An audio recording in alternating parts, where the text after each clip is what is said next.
All right, let's talk a little bit of boxing. Let's talk a little bit of boxing. So, welcome to the channel.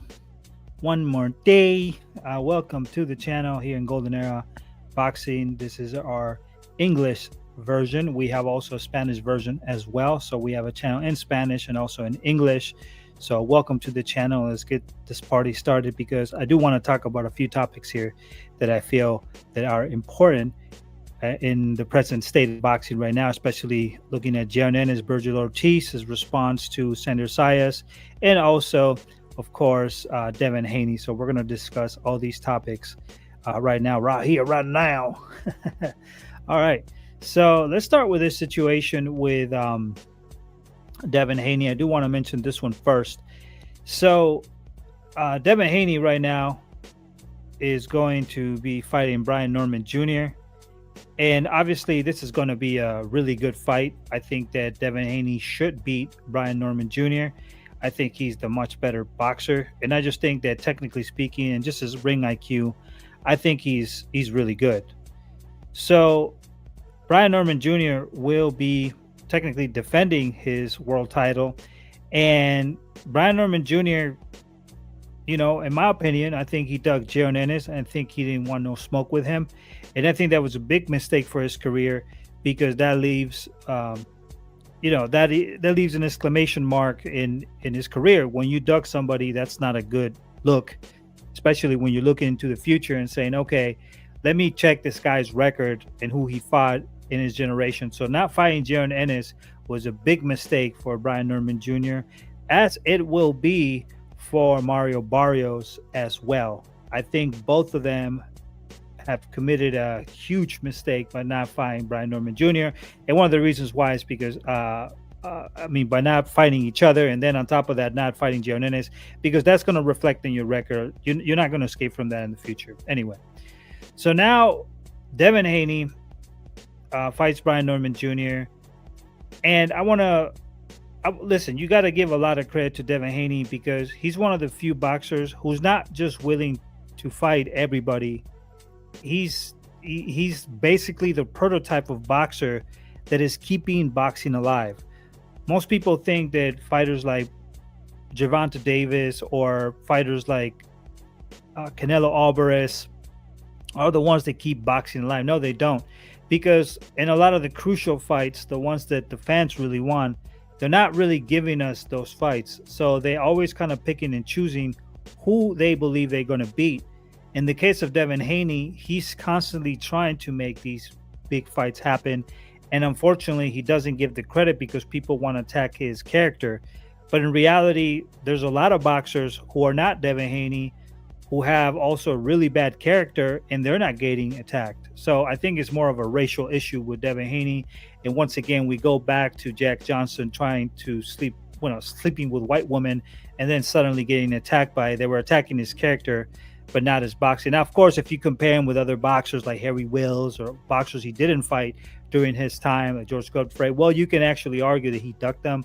But as far as a boxer of this generation, most of his critique was because he wasn't he was doing something outside of boxing that people didn't approve of, right? So this has happened for a long time in boxing. There's nothing new, especially if you know history. And Devin Haney is being attacked for his character, but he's doing full year testing, random testing. That means the Bada could come in his door any day. I mean, Devin Haney could be having sex and they just knock on the door and say, you're getting tested right now. And he signed to get tested 24/7 the whole year. You cannot say that he's not a clean fighter. He is definitely the definition of a clean fighter. And once again, he's getting attacked for something that has nothing to do with the boxer. And I want to reflect that to everybody because you cannot, for example, Adrian Broner was attacked for his character, but you cannot attack Adrian Broner for his boxing because, yes, if you fight everybody, you're going to lose. Adrian Broner fought everybody and he lost a lot of his fights, just like Yuriokis Gamboa, right? Just like Gabriel Rosado. You can't attack their character. You have to focus on their boxing. Did they give you the best fights? when you look at their careers, if you were a fan, did they give you the best fights? And you have to absolutely say yes, they did. Did they lose? Okay, not everybody's going to be a great. You can't expect that from everybody. But in today's boxing, there's a lot of boxers, just like Brian Norman Jr., which I think, like, once again, I think he's a decent boxer, but he just fought this Japanese guy who was terrible, and that's it, right? And they want Devin Haney to lose against Brian Norman Jr. because they hate Devin Haney, but you cannot attack the fact that Devin Haney tried to make the best fights. And I'm a big fan of Devin Haney. I have nothing against him. I have no problem with his style. I think he's a really smart fighter. And in fact, I think he's, like I said, the definition of boxing: clean testing. He's not testing positive for PEDs or drug abuse. We have Canelo's camp that is constantly, 7 fighters test positive, and everybody's okay with that. Well, that's cheating. You shouldn't be okay with that. That's absolutely cheating. But Devin Haney gets a critique that, for example, Reynoso and Canelo Alvarez don't get, even though they're not giving you the best fights possible. They're, floating around like Gervonta Davis, and that's something Devin Haney is not doing. Now, here's the thing. If Devin Haney beats Brian Norman Jr., okay, which I think it's a huge possibility that he'll end up beating Brian Norman Jr. Brian Norman Jr. can box, though. But if he beats Brian Norman Jr., I think that when he becomes WBO champion, if Mario Barrios gives a rematch to Manny Pacquiao and Manny Pacquiao beats Mario Barrios, I don't believe that Devin Haney will become an undisputed champion at 147 pounds, because I don't believe that most of the boxers there will be willing to fight him. Manny Pacquiao came back for the money. I heard that he's not doing financially too well in the Philippines, and I think he saw the opportunity to make quick money. Why? Because he saw Turkey Al Sheikh. He sees that Riyadh Caesar is making these great events, and what a better way to start up your career again with Turkey Al Sheikh offering you $1 million payday. With the boxers, they already told you he was going to fight. If you follow my channel in Spanish, Mario Barrios, he was going to go for Mario Barrios. But then the other thing I said was Rolando Romero and Ryan Garcia will be in his radar. And the reason why is because those are the easiest fights, or the easiest boxers that he could fight for a good payday. But Manny Pacquiao didn't come to boxing because he wants to boost his legacy. He just came there to make money.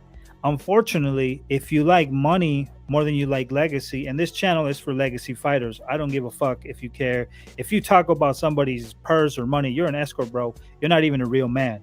If you're talking about somebody else's pockets and how much money they make, and he doesn't make enough money, like, that's some gay ass shit. Like, you should be talking about taking the best fights possible. And Devin Haney's chances of becoming an undisputed champion with Manny Pacquiao in that division are going to be literally impossible. I don't think he will fight him, because Manny Pacquiao cannot beat Devin Haney's style. Devin Haney knows how to box. He knows how to fight backwards. It's not called running. It's called fighting backwards. If you know anything about boxing, something they want to eliminate from the sport so it becomes more like bare knuckle. Good luck with that. But he cannot beat Devin Haney. He just cannot. So Manny Pacquiao winning against Mario Barrios in the second fight, which I'm hearing that's most likely to happen, because Mario Barrios wants a good payday. Rondo Romero might give him a payday. Now he's WBA champ, but Manny Pacquiao is a bigger payday. So not good for Devin Haney. And to be honest with you, even if Mario Barrios beat Manny Pacquiao, listen, Mario Barrios ducked Brian Norman Jr., or at least they didn't want to fight each other. Let's put it that way. But he definitely ducked Jaron Ennis. So there's also no guarantee that if Mario Barrios beats Manny Pacquiao in the second fight, there will be a unification fight with Devin Haney. There's just no guarantee of that, okay? And you got to be honest with you. You got to look at boxing how it is. There are some fighters who are willing to take a risk, and there's others who are willing to, they just want to make more money. And unfortunately, we got to eradicate those type of boxers and push them to take these fights. Otherwise, the sport is dead, and the sport has been dead because of that reason. It's not like the 90s anymore, where you saw Evander Holyfield with a lot of losses. You see Mike Tyson with losses. You see Lennox Lewis with losses. People do care about the records in this day and age, and it's because the Floyd Mayweather Jr.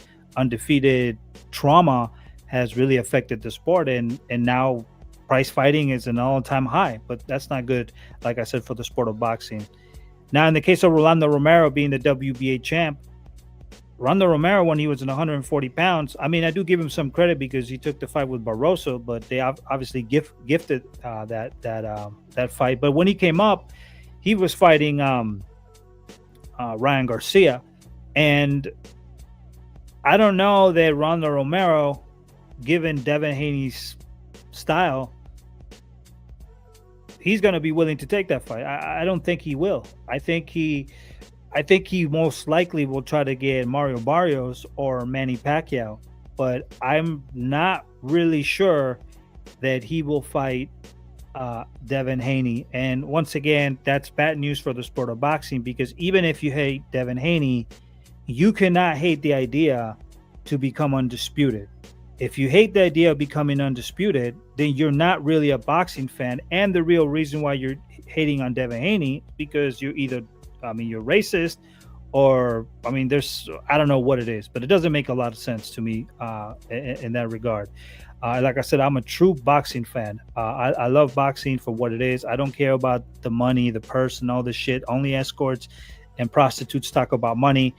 Real men don't talk about money. They want to make the best fights happen. Whether you win, lose, or draw, it's about taking the best fights. So I'm, like I said, I hope Devin Haney gets these fights, but I am pretty sure, you can take my word for it, that if he does beat Brian Norman Jr., it's very unlikely that they will give him a chance to be undisputed. And then you got the IBF case, because it's vacant now, and we don't know. I think it's going to be Paddy Donovan who's going to fight Lewis Crocker. I think it's the Irish guy against the British guy. So I don't know if they will unify. Well, if they will want to unify the winner of that fight.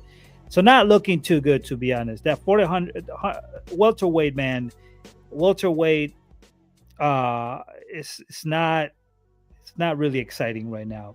I think Terence Crawford, when he was there was a lot of boxers who ducked him.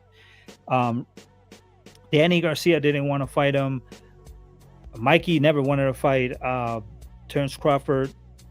Manny Pacquiao was in the same promotional company with Top Rank, and he never wanted to fight him. So talking about, this PBC don't want to Top Rank, that's all bullshit. The fighter either wants to fight or he doesn't, and that's what it is. And the promoters have to listen to their boxers, because in the end they cannot force them to fight anybody. That's illegal. You can't do that. So it's the boxer's choice in the end. They make the final decision. Okay. And Jaron Ennis, I didn't think he wanted to fight Terence Crawford either. Vergil Ortiz didn't want to fight him either. So Terence Crawford was really a boy. Jordani Suga didn't want to fight him. Sean Porter was kind of pushed to a corner to fight him. So, it was difficult for Terence Crawford to find good fights there. So I think it would be just as it was difficult for Jaron Ennis, it will be also difficult for Devin Haney to find these fights. And that only shows how, in what state the sport of boxing is right now. That's a terrible thing. Once again, you can hate Devin Haney, but you gotta hate more. But if you love boxing, you have to hate the ones who are not fighting Devin Haney, because that is unfair. Everybody should want to see unifications and see undisputed champions, and not protect their boxers based upon money. Because I don't protect the corporate CEOs that run, the business I work with. If they do something wrong just because they have more money, they either do right or they do wrong. That's just how it is, right?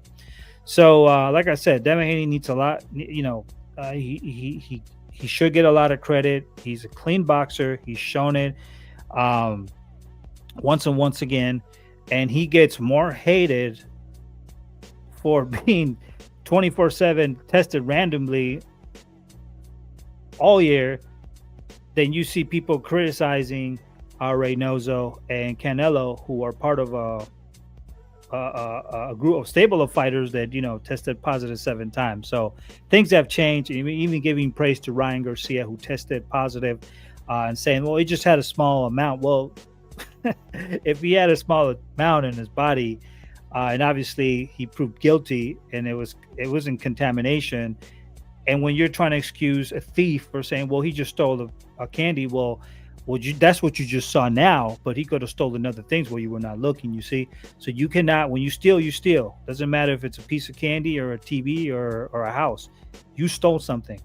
It doesn't matter if you test, if it's 60% more than the average or 10% more than the average. What was that doing in your system? You are a cheater. You should not have that in your body. You, sir, are a piece of shit. You're trying to take advantage. Can't excuse that.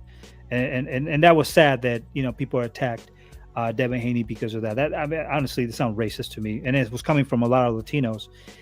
Sad to say. And I'm gonna tell you one thing: it's not the time to be racist with bad people, my Latinos, because ICE is in the door. So I'm just letting you know, it's not a good time to do that. It's definitely not a good time to do that. Not at all. All right, so let's talk about the next topic. I think this is going to be important too. And this is also a fight that, I got to give a lot of credit to Jaron Ennis. So let's talk about Jaron Ennis now. So Jaron Ennis, there was some controversy because Teofimo Lopez wanted to fight Jaron Ennis, but Jaron Ennis' intention was to unify with Brian Norman Jr. and Mario Barrios. Okay, listen, that's priority. You should be in your division. The most important thing any boxer can aspire to do is to become undisputed. This is the best thing you can ever do for boxing. I always like being undisputed. I know people who are old school heads of boxing that I knew that, always believed in undisputed. I'm one of those. Undisputed is very important because it shows that you can clean up your division. You can beat all the rest of the boxers and clearly say scientifically that you were the best boxer that beat all the rest of the champions. Jaron Ennis tried to achieve that. Teofimo Lopez said that he wanted to fight Jaron Ennis. But Teofimo Lopez said also he wanted to fight Terence Crawford. Okay? And when he saw Terence Crawford, he shit on his pants. Okay? He literally felt like he almost looked like he was about to get raped by Terence Crawford. That face, like, oh my God, like this guy is gonna rape me. Like I'm scared. Like he literally said, "Well, we can spar if you want," but he didn't actually want the fight. He said he was doing it just for clout. He was a clout chasing pretty much. So that shows you how Teofimo really is. Plus, Teofimo Lopez didn't want to fight any other champions. Not Leon Paro. He didn't want to fight Devin Haney. He didn't want to fight Subriel Matias when he was champion. He's champion again. He didn't want to fight what's his name, Regis Prograis. He's been a duck. So for him to say that I want to fight Jaron Ennis, he said the same thing about Subriel Matias when his hand was injured. And so Subriel Matias' team said, "Well, we'll fight you. We can't fight you right now, obviously, but we'll fight you, in June." And Tio was like, "No, you got to fight me in March." Well, the dude is injured. Why would you want to fight a guy who has his hand injured? You see what I'm saying? Like, if he did something similar with Jaron Ennis, where he knows he's moving up, and then also knows that he wants to be undisputed, then Jaron Ennis eventually just moved up. Now, I would have had problems with Jaron Ennis if Jaron Ennis was to fight, and that was the problem. And I did a video about that. But if Jaron Ennis was to fight Josh Kelly, I have a huge problem with that because Josh Kelly he's a British fighter, but he's been a prospect. He was roaming around 147 pounds within the top 10 for a long time. I remember talking about Josh Kelly possibly around 2020, 21. I was talking about him. But he was like roaming around, but he never did anything. And now suddenly, I don't know how in the world that he got so high in some of these organizations in 154 pounds, because this dude is ranked number 3 in the IBF. He's actually ranked number 3 in the WBO. This dude should not be ranked that high. That's insane. But the problem is that, and I don't want to sound cruel. If you're a British guy watching this channel, I listen. Thank you for watching me, but I want to be honest with you. When fighters start to pick British fighters, especially in this side of town here in North America, I'm not saying that some British fighters are not good. Of course, you do have some good British talent. You have, for example, Tyson Fury. I think he was great. Is he an all-time great in the heavyweight division? No. But was he a good boxer in his generation? Yeah, 100%, right? But I feel like a lot of times, a lot of boxers who have higher quality, they're either going to pick a Mexican fighter or a British fighter. And the reason why is because I think they see them as more beatable. Like I said, there's nothing disrespectful. I just see it like that. And I've noticed that for a long time. Like Canelo picking British fighters, but he's not as willing to fight American-born fighters, American-bred fighters, right? Picking some Mexican fighters, they want to fight each other, but they're not too willing to fight other countries who they seem to be dangerous. So it's kind of like Josh Kelly is like, I'm going to pick you because I think you're easier. And Murtaza Aliyev was flirting with Josh Kelly. Erickson Lubin called him out. The other one was Xander Zayas, obviously the ranked number one after beating Jorge Perez is Josh Kelly. So, that possibility Josh Kelly was there. And then Eddie Hearn brought up that Jaron Ennis was going to fight Josh Kelly. So I wrote an X, if you're part of X, follow us here. But I wrote an X to Jaron Ennis. Do not fight Josh Kelly, bro. Do not fight Josh Kelly because that is a pussy move. Fighting these sort of caliber boxers is like going to a brawl and picking the weakest fight. If you're going to be a man about it, and if you're this good, you cannot be fighting Josh Kelly. Now, the good news is that I understand that by him fighting Josh Kelly would make him a mandatory against Xander Zayas. I feel like he should already be the mandatory. To be honest, I feel like he. I don't know why they ranked him so high because he hasn't fought anybody in 154 pounds. But I feel he should have gone the way of Joannis Tellez, which is the WBA. I think he should have been ranked there, or possibly in the WBC. That would have been good for him, or the IBF. That would have been great too. But you cannot go to the WBO and get Josh Kelly. No, you cannot do that, bro. You can't do that. Not with your caliber.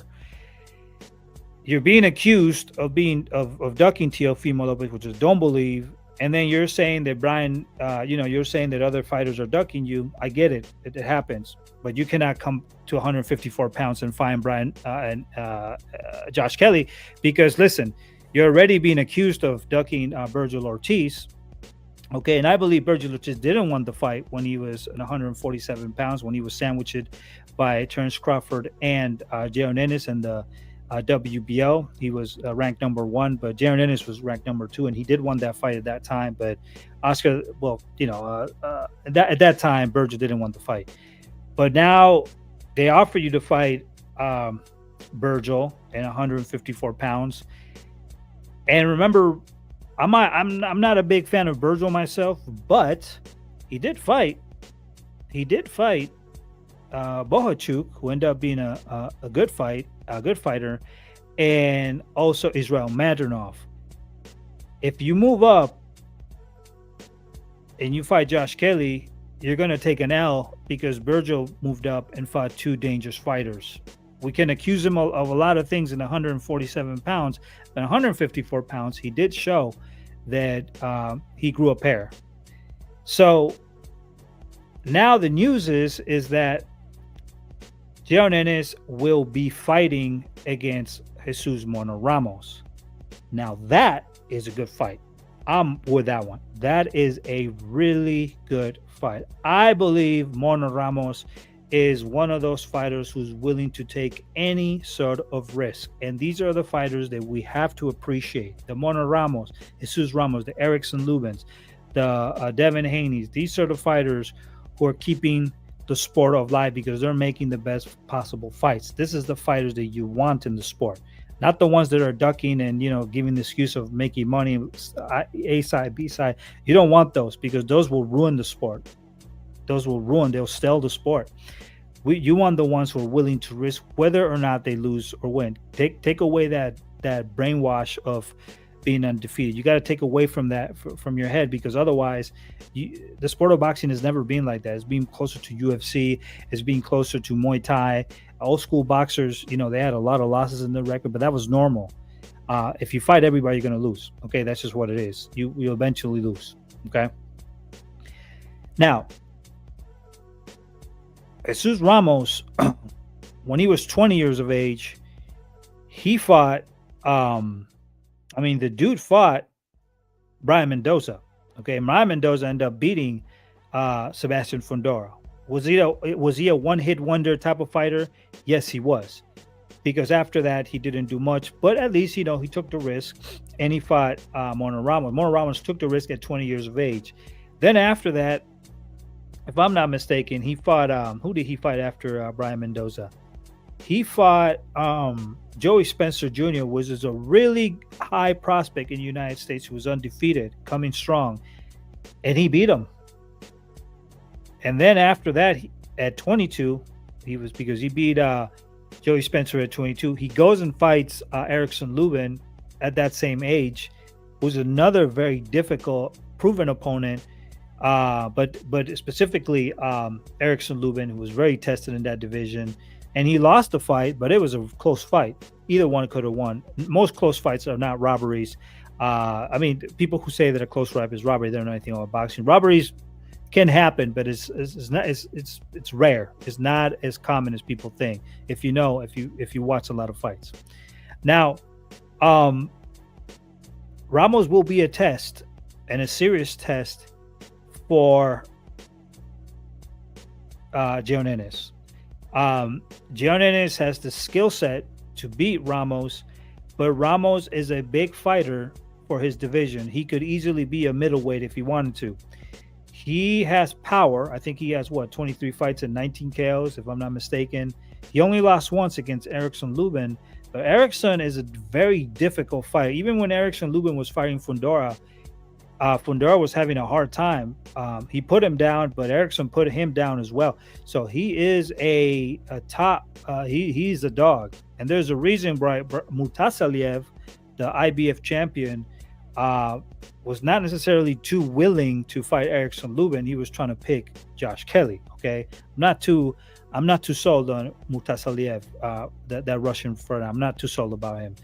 I'll explain that in a different video. But whatever it is, that's a tough fight. And this will prove whether Jaron Ennis has the power, because I don't think he will knock out Jesus Ramos. Jesus Ramos is a tough one. Jesus Ramos knows how to cut the ring. He knows how to box too. And he also has experience in 154 pounds. So I think Jaron Ennis will be the favorite for this fight, but it will be a fight that it won't be easy at all. And I think this will be a 55-45. I will give 55 to Jaron Ennis, 45 to Mono Ramos. I'll break it down when the fight occurs. When it's official, if it's officially announced. Like I said, Eddie Hearns, Josh Kelly said no to Jaron Ennis. They said they were offering him a shit deal. So now they moved on. They actually gave him 24 hours to make the deal. But now they're moving on to Jesus Ramos, and I'm pretty sure Jesus Ramos will take that fight because he wants a world title. So he's going to have to face. He's definitely going to have to face Jaron Ennis. So we'll see what happens. Now it is interesting because Bokachuk is ranked number 6, and Jesus Ramos is ranked number 7, and Jaron Ennis was ranked number 4. So he was the next one in line after Josh Kelly. But if they do an eliminator with Jesus Ramos, that means that Sergey Bokachuk didn't want the fight. We know Erickson Lubin is going with Mutasaliev, But it's interesting how Bokachuk was the next in line, and it seems like he might have declined that fight, for what I'm hearing. But either way, Jesus Ramos is a great fight. So uh, I can't wait for that fight. I think it's going to be great, and we're going to see Jaron Ennis in a good place, just as long as he's taking a tough fight. Right? We always want to make sure that when these boxers fight, they're taking a fight. Well, we would consider it to be 50-50. If you think that the fight the boxer is taking, he's going to whip his ass or it's going to be an easy fight, that is not a good fight, because you're already attesting that that fighter is going to destroy him. So why would that even be a good fight? I mean, why watch boxing if we already know that the opponent is going to destroy the other opponent? And that's what we want, 50-50 fights. And that's what we have to press these fighters to take, these 50-50 fights. Josh Kelly versus Jaron Ennis is not a 50-50 fight at all. It's not even close. Mono Ramos is a closer fight. That's the fights that we want. So we got to push for that. And I'm happy that 2 U.S. fighters are willing to negotiate and take these fights. So that's good for U.S. boxing. Okay. So no questions. If y'all have any questions or whatever, y'all can put it in the chat. I don't bite. I don't eat anybody's hands. I respect everybody's opinion. Just as long as you're a boxing fan and you want to see the best fights, win, draw, or lose, or whatever, you're welcome to comment. Okay, so now let's go to the next stuff. I got this story. So Vergil Ortiz was attacking, Xander Zayas, who was trying to attack Vergil Ortiz. Give me 1 second here. Let's see here real quick. Okay. Just charging my phone. Juice is going down. All right. 1 second. All right. So Vergil Ortiz and Xander Zayas were attacking each other. I think Xander Zayas wants to fight against Vergil Ortiz, and I think that's a great thing. I think Xander Zayas should actually want this fight against Vergil Ortiz. Once again, unification is very important. The problem is that Vergil Ortiz responded to Zayas that you haven't even fought a top 10 opponent.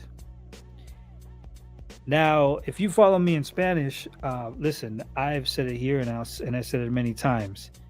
Xander Zayas is literally a gifted champion. He fought not only for a bacon spot, but he didn't take the risk of taking top dangerous prospects in his way up. Okay? This is a fact. When you look at, for example, Sebastian Fundora taking tough fights against Germonte Clark, which is a difficult cookie to crack, okay, coming up. Or he was fighting the Bill Hameds and fighting the Sergio Garcias and fighting the Erickson Lubins and all these other fighters that he fought, right? Even Brian Mendoza in his time. Because Brian Mendoza, he was still a top 10 opponent. He was a top opponent. Sebastian Fundora is the definition of what a boxer should be, like Mono Ramos, like Jesus Ramos, like Erickson Lubin, coming up in their weight class and fighting and destroying any top prospect in their weight class. In the case of Zayas, it is true that he did fight against Jose Chino Alvarez in this last fight, but Jose Chino Alvarez, I mean, outside of fighting Cromwell, which he did good, but nobody really had Conwell as a dangerous fighter in that division. And Zayas was fighting the Patrick Teixeiras and washed up fighters without fighting the top dogs or the top dangerous fighters in the division. And normally that is a sign when fighters do that they're going to either be price fighters, they're going to price themselves out, or literally they're not too confident about their skills and they're afraid they're going to lose. Once again, you have to make a clear distinction between the ones who want to take the beef and the smoke and the ones who literally are going to, they're going to take the route of pussing out against top opposition just so they can get a payday. You have to eliminate those from boxing. And that's one of the biggest cancers in the sport. There's a lot of fans who approve of this, and this should not be approved by any means. But I mean, by any means, in the imagination, should you approve a boxer doing that? You have to want the Edwin de los Santos. You want the Rayo Valenzuelas taking when they fought each other without a world title. You have right now Oscar Duarte fighting Kenneth Sims Jr. That's a very dangerous fight. The loser could not get access for a world championship, could get avoided. You have to appreciate Sander Martins taking these risks. Zayas didn't take those risks. So Vergil Ortiz, in my opinion, does have a very valid point, because yes, it's true that Xander Zayas is a world champion right now, and I definitely want to see a unification. Now, Xander Zayas has accused Sebastian Fundora of giving him a rehydration clause. Now, when they spoke to his promoter, Samson Likowick, he said that Xander Zayas was asking for too much money. Okay? And that would be expected from a boxer who is not taking a tough route in the top 10 of his organization, taking the hardest fights. Because normally, if they don't take those fights, they're mostly interested in trying to make money. And that's not good for the sport. Okay? So what a lot of the Xander Zayas fans kind of hid was the fact that he was asking for a lot of money. They want to focus on the rehydration clause. Now, the rehydration clause, I don't agree with that. I think there shouldn't be a rehydration clause for any fighter. If you're going up to their division, you need to fight them in their weight class. Otherwise, don't move up. But do not put rehydration clauses like Canelo or Gervonta Davis if you're moving up to face another opponent, because otherwise that takes out from your that takes the point out. I mean, you're going up there to face these fighters. You shouldn't be putting no rehydration clauses. If you decide to move up, just stay in your division. That's that easy. But if you're putting rehydration clauses, that's not a good thing. Now, I think, in my opinion, they set up that rehydration clause not because Xander Zayas is a threat or he's probably going to end up in 160 pounds, and I'll talk about that in a second. But I just think that they were basically saying, like, you want a lot of money for this fight, even though you haven't fought nobody. Therefore, okay, we'll give you a rehydration clause. It's kind of like, fuck you. Like, we're not doing it, and we'll give you a rehydration clause. I think that's how it really went. That's my opinion. Of course, I don't know exactly how the negotiations went. I was not in the room that day. Most people were not either. There's always two sides of a story. But if I look at Sebastian Fundora's record, who he's fought, and the opposition he took, it's hard for me to believe that, he's scared about Xander Zayas. If anything, I think that Xander Zayas is a lot more questionable than Sebastian Fundora. Now, when Vergil Ortiz said that, I think Vergil should have said that, okay, we'll make the fight happen. Let's unify. I don't know exactly who Vergil Ortiz is fighting next. He still has to recover from his hand. Everybody wants to see him fight against Jaron Ennis, but Murtaza Aliev is there, and Sebastian Fundora is there as well. Maybe he's waiting for Terence Crawford. I don't know. We'll see what happens with Terence Crawford. If he will come down, win or lose against Canelo, will he come down back to 154 pounds? I'm not sure. However, what I will say is that Vergil has to already be talking about who he's fighting next, especially in a unification fight. Are you fighting because Murtaza Aliev he's going to fight Erickson Lubin, so we know for a fact that fight will probably not happen, at least not right now, and we'll see what happens with that fight, because I think it's a closer fight than most people think. Will Vergil fight Sebastian Fundora? I don't know if Vergil is likely to fight Sebastian Fundora. Will he take a tune-up fight? Well, what is a tune-up fight looking like? Is he gonna pick a Josh Kelly? Well, that's not gonna prepare you for the tough opposition. Once again, picking these weak fighters or these fighters who are not proven, it's not gonna make you. It's not gonna test yourself for the next fight. It's not gonna make you active. Being active means being active in the gym, sparring in your gym. That's what keeps you active. But when you're in a fight, styles make fights. So fighting Josh Kelly is not going to do anything for you if you decide to take a Murtasaliev, or you decide to take on, or the winner of that fight, or you decide to take in Sebastian Fundora. That's not going to really make a difference. You see, styles make fights. That's the problem. Josh Kelly is not Sebastian Fundora. Therefore, fighting Josh Kelly won't do anything for your fight against Sebastian Fundora, and it's sure as fucking hell not going to keep you active, because keeping you active is definitely going to be how much sparring you do in the gym, how you work out. That's what keeps you active. Okay. Now, Vergil Ortiz will look bad, in my opinion, in this case with Xander Zayas, because Xander Zayas already is looking bad by not taking good opposition. Okay, by basically just going up there and having a cruise without fighting anybody that was dangerous. That looks weak to me. That's terribly weak. But Vergil will look bad if instead of fighting Zayas, who is a world champion, you can call him the weakest world champion. That's what people call him now. It could be. I don't know. We have to see the fight. But if you pick a boxer who's not really proven, and you're taking a fight that nobody gives a shit about, let's say you fight some Como Bean, Ariarco, or Isaac Lucero, or Isma Lima, or you fight any of these fighters who are not really known, that would be a problem. That would be a problem for me, because that would mean that you are ducking Xander Zayas. You got to take a good fight. You can't be fighting Callum Walsh. Once again, looking for that British meat. You can't be fighting Uisma Lima, right? You got to be fighting top opposition. I mean, now if you rematch Bokachuk, if you want to fight Jesus Ramos, well, you can't fight Jesus Ramos because right now he's fighting. At least he's in talks with Jaron Ennis. But if you fight a good fight, even a Magomed Kurbanov, or a fighter that's been tested but is still considered dangerous, I'm okay with that. But we'll see what happens with Vergil Ortiz. He needs to definitely say something about Xander Zayas. The problem is that he has the interim title.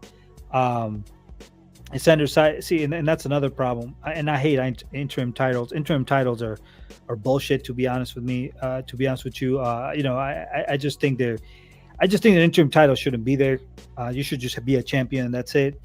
I never understood the purpose of it. Maybe it's just to make money so the organizations can cash out some money. You pay them rent. But Zayas has the real title in the WBO. That's the problem. And Vergil Ortiz does not. Sebastian Fundora has the title. And I'm not sure that Vergil Ortiz wants to fight Sebastian Fundora. That also needs to be discussed as well. So, yeah, you should be fighting Xander Zayas, even though he has, like you said, not fought top dangerous opposition in coming up. Okay, which Vergil Ortiz did with Bokachuk and Ismail Madronov. You got to give him credit for it. He came up and he took good fights. In the case of Xander Zayas, he really is fucked, because in his case, he needs to be taking at this time.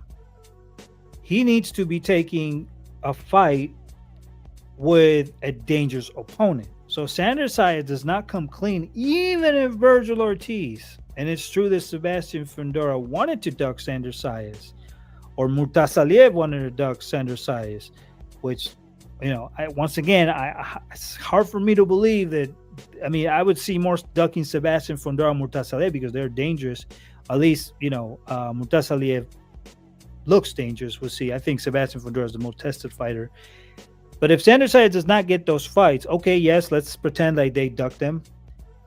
You still cannot fight a Callum Walsh or a Josh Kelly or a top 15 fighter in your division. You need to be fighting at the very least a Sergey Bokachuk or an Israel Madronov. And there will be no excuse in planet Earth if you are fighting a Josh Kelly, who, by the way, would not be ranked number one anymore. It would be the winner between Ennis and Ramos, so you would have to face any of those two. But but that fight needs to take place first. But your next fight needs to be against a Israel Madronov or a Sergey Bokachuk to show that you indeed have a pair of balls. Because if you accuse other fighters of ducking you, which is a terrible thing, should never happen, you still need to take a good fight. Does not exclude you from taking tough fights. And that's the truth. That is absolutely the truth. So hopefully Xander Zayas does take a tough opponent. And from there, we'll see what happens, because there is a chance that he does end up in the 160 division. If he ends up to middleweight, he's going to have to face other challenges like Joanny Hernandez, the Cuban, Troy Isley, the American fighter, good opponent. You have a Dominican fighter there that's looking okay. You got the Ammo Williams doing their thing. So we'll see what happens. We'll see what happens. All right. So let's check here a couple commentators. We got Maria Ramos here already trying to protect Xander Zayas. Is Xander Fundora is 75% for Fundora and 25% for Zayas. Yeah, I think that's okay. That's okay, because Sebastian Fundora has faced better opposition than Xander Zayas. Xander Zayas fought nobody. He's absolutely fought nobody. Xander Zayas, I mean, like I said, he's not a bad fighter, but he needs to fight somebody. And if he fights Sebastian Fundora and he beats him, then now in his next fight, he can claim for more money. But fighting Chino Alvarez Garcia is a terrible fight. That's a horrible fight. So that's the truth. You have to fight somebody who is a top fighter. And honestly, in my opinion, Xander Zayas should fight Israel Madronov and Bokachuk just to see what caliber of a fighter he is. But I have a sensation that he is a fighter that wants more money, and I think he's asking for probably a 50-50 split. I wouldn't doubt that he's asking for that because we don't know what he wants as far as the fight is concerned. We know what he's being offered, but we don't know what he actually wants, and that's something we have to know, because once again, he has not fight top level opposition. Okay. It says Murtazaev is a one-hit wonder. That is correct. And Murtazaev is a one-hit wonder. He did beat Tim Tszyu. But Sebastian Fundora beat Tim Tszyu before Murtazaev did.